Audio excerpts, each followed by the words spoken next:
Good morning, Carmelitas community. I am Echo, your good friend, and this is your brand new ecological program. Today, I have the pleasure of introducing you to two great guests.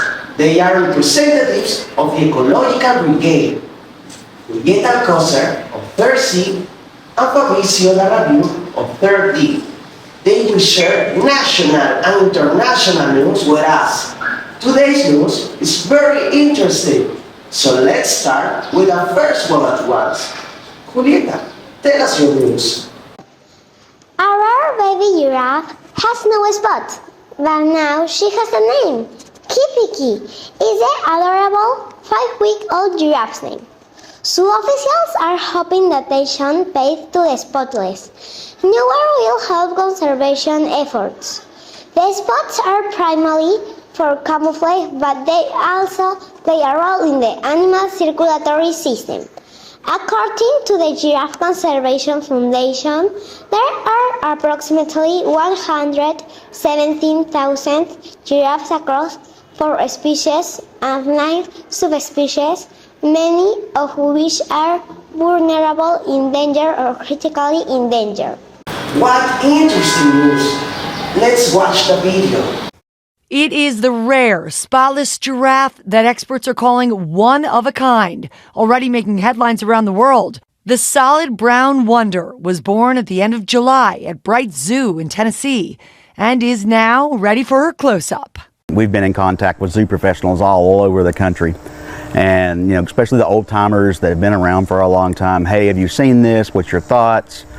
And nobody's seen it. Zoo officials capitalizing on the excitement, asking the public to help vote on their Facebook page to help name the 6-foot-tall beauty, narrowing it down to 4. Kipiki, which means unique. Friali, meaning unusual or extraordinary. Shakiri, meaning she is most beautiful. Or Jamela, meaning one of great beauty.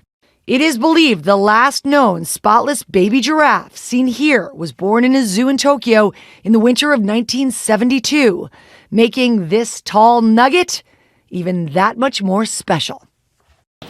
Do you have more news for us, Fabricio? 5 million bees and their hives flew off a truck in the midst of a hive move after the driver swerved to avoid a collision in Burlington, Ontario. The beehive dumping prompted Halton police to quickly close off the area, so the bee retrieval could begin. Finally, a majority of the pollinating creatures were recovered and returned safely to their hives.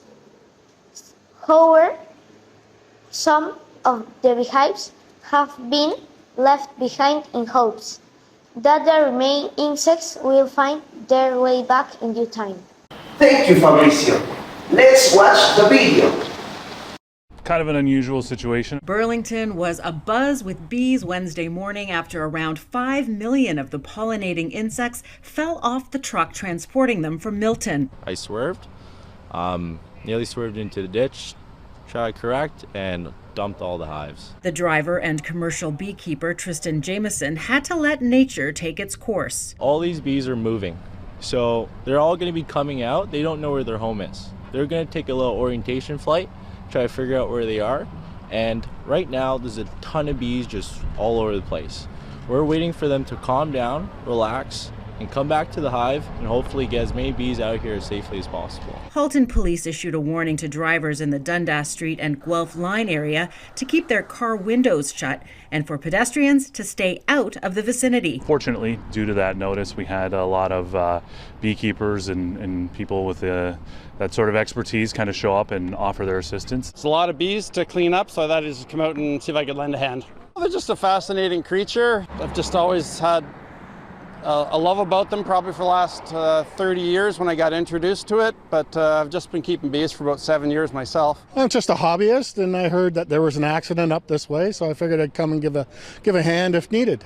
Halton Police expressed gratitude to all the beekeepers who assisted in the cleanup, successfully cajoling most of the creatures. We had one request for an interview and at the scene, but I do have a bee allergy, so I passed on that one. Some of the hive boxes remain at the scene with the hope the stragglers will all eventually make a beeline to their home hives. Melanie Zettler, Global News. Thank you, kids. Today we learned about the rare spotless giraffe bird and how beekeepers unite to find 5 million bees.